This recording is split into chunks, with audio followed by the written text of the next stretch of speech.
নাহলে রাজপথে আমাদেরকে গুলি করে মেরে ফেলা হোক। মূল দাবি না, এটা হচ্ছে আমাদের অধিকার। যেই অবৈধ রায় দেওয়া হয়েছে হাইকোর্টে, সে রায় বাতিল করে আমাদেরকে দ্রুততম সময়ে আমাদের নিয়োগ দিয়ে আমরা আমাদের বিদ্যালয়ে ফিরে যেতে চাই। আমরা আর রাজপথে থাকতে চাই না। আজকে 11তম দিন আমরা অবস্থান করছি রাজপথে। আমাদের যৌক্তিক অধিকার নিয়ে আমরা এখন অনড় আছি।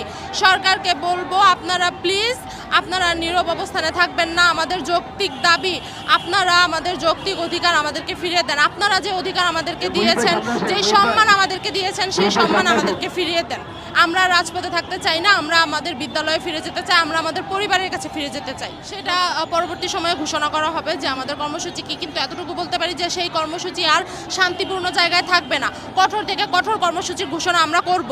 কারণ আমাদের দেয়ালে পিঠ এখন থেকে গিয়েছে। হয় আমরা যোগদান নিব, আমাদের সম্মান আমাদেরকে ফিরিয়ে দেওয়া হবে, নাহলে রাজপথে আমাদেরকে গুলি করে মেরে ফেলা হবে। এটাই যে আপনারা বৈষম্য বিরোধী ছাত্র আন্দোলনের মাধ্যমে অন্তর্বর্তীকালীন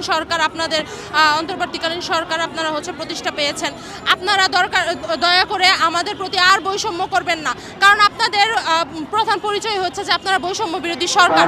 আপনারা আমাদের প্রতি বৈষম্য না করে আমাদের ন্যায্য অধিকার আমাদেরকে ফিরিয়ে দিন।